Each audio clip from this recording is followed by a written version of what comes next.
Kim, sinayawan si Paulo habang nag-e-eksena. Aktor, tawang-tawa. I'm overheated, can hardly sleep at night, doing crazy dreaming. You're the reason why. Hiding by the baby. Sobrang kwela talaga ng Queen of the Dance Floor at kapamilya star na si Kim Chiu. Sa ibinahaging video ng View Philippines, kung saan ilang eksena sa Pinoy version ng K-hit drama series na What's Wrong with Secretary Kim.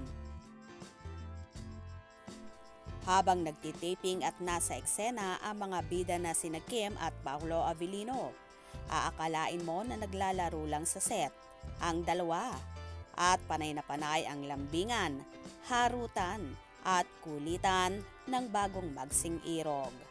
Kitang-kita naman sa video ang sweetness ng dalawa na mahuhuk at kikiligin ka namang talaga kung saan sinayawan pa ni Kimi si Paulo sa naturang set na yon na ikinatuwa lang ng aktor.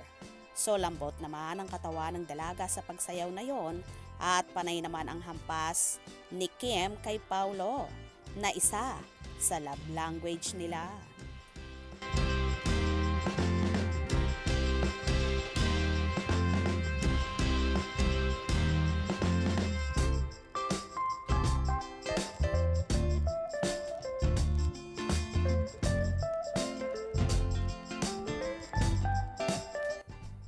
Sino ba naman ang hindi maniniwala na magjowa na ang dalawa? Base na rin sa mga galawan nila. Kaya naman hindi talaga maikakaila na may something special ng namamagitan sa Kim Pao. Anyway, kung nagkakamabutihan man sila ay wala naman sigurong masama. Unang-una, pareho silang single at pangalawa, kita naman sa mga aura nila na in love na sila sa isa't isa. At kung saan kitang-kita kay Kimi ang pagiging blooming, fresh at look young. While si Paulo naman ay para bang hindi tumatanda. At kinabog pa ang mga Korean actors sa kagwapuhan at always looking fresh. Iba talaga kapag may nagmamahal at nag-iibigan. Dahil bukod sa happy araw-araw, abay ganadong-ganado pang magtrabaho. Lalo na't kung may naghahatid sundo na hunk actor na kagaya ni Paulo. Hindi ka ba naman mapapawaw?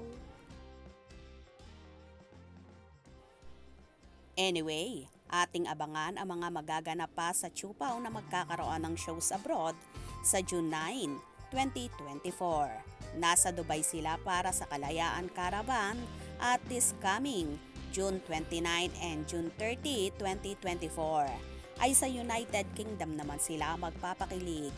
Kaya sa ating mga kababayan dyan, pagkakataon nyo na para makita at makasama ng personal ang Chupaw na maghahatid ng kilig, saya sa ating mga kababayan abroad. Bidder.